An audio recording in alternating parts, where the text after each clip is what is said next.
ತೇಜಸ್ವಿ ಅವರ ಸಾಹಿತ್ಯ ಇವತ್ತಿಗೂ ಎಷ್ಟು ಪ್ರಸ್ತುತ ಅನ್ನೋದು ಈ ಸಿನಿಮಾ ನೋಡಿದ್ರೆ ಗೊತ್ತಾಗುತ್ತೆ. ಒಂದು ತುಂಬ ಇಷ್ಟ ಕನ್ನಡ ಸಿನಿಮಾ ರಂಗದವರು ಒಂದು ಒಳ್ಳೆ ಪ್ರಯತ್ನ ಮಾಡಿದ್ದಾರೆ, ತುಂಬ ಚೆನ್ನಾಗಿ ಮಾಡಿದ್ದಾರೆ.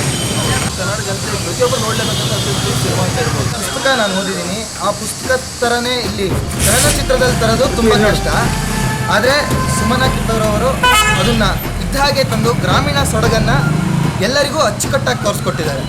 ನಾವು ಏನು ಎಕ್ಸ್ಪೆಕ್ಟ್ ಮಾಡ್ತಿದ್ವೋ ಆ ಚಿತ್ರದಲ್ಲಿ ಅದಕ್ಕಿಂತ ಜಾಸ್ತಿನೇ ಚೆನ್ನಾಗಿ ತೋರಿಸಿದ್ದಾರೆ. ಆ ಕಷ್ಟದ ಕೆಲಸನ ಒಳ್ಳೆ ರೀತಿಯಲ್ಲಿ ನಿರ್ವಹಿಸಿದ್ದಾರೆ. ಮೂವಿ ತುಂಬ ಚೆನ್ನಾಗಿದೆ. ಸುಮನ ಕಿತ್ತೂರವರು ತುಂಬ ಚೆನ್ನಾಗಿ ತೆಗೆದಿದ್ದಾರೆ ಮೂವಿನ.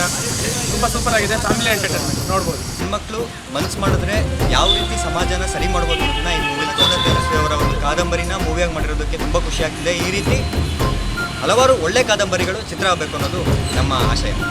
ರೌಡಿ ವಿಮೆನ್ ಆಫ್ ಕಿರಗೋಡು 3 ದಿವಸ ಮುಂಚೆ ಬರಬೇಕಿತ್ತು ಸರ್. 8ನೇ ತಾರೀಕು ಬರಬೇಕಿತ್ತು, ಮಹಿಳಾ ದಿನಾಚರಣೆ ದಿವಸ.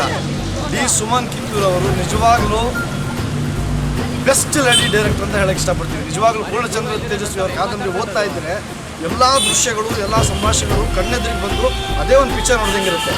ಅದನ್ನು ಒಂದು ಸಣ್ಣ ಕಥೆನ ಪಿಕ್ಚರೈಸ್ ಮಾಡಿದಾರಲ್ಲ, ಹ್ಯಾಟ್ಸ್ ಆಫ್.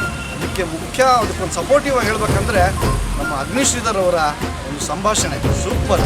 ಮತ್ತು ಇಂಥ ಪಿಕ್ಚರ್ನ ಒಂದು ಸಣ್ಣ ಕಥೆನ ಪ್ರೊಡ್ಯೂಸ್ ಮಾಡೋಕ್ಕೆ ಧೈರ್ಯ ತೋರಿಸಿ ಅದನ್ನು ಯಶಸ್ವಿ ಕಾಣ್ತಾ ಇರೋ ನಮ್ಮ ನಿರ್ಮಾಪಕರಾದ ಶ್ರೀ ಬಚ್ಚನ್ ಮತ್ತು ರವೀಂದ್ರ ಅವರು ಕೂಡ ನಾವು ಕನ್ನಡಿಗರು ತುಂಬ ಹೆಮ್ಮೆ ಪಟ್ಟು ಸಂತೋಷ ಪಡ್ತೀವಿ. ಇಂಥ ಚಿತ್ರಗಳು ಯಶಸ್ವಿ ಆಗಲಿ ಅಂತ ಮತ್ತೆ ಕೇಳ್ತೀವಿ. Please watch it.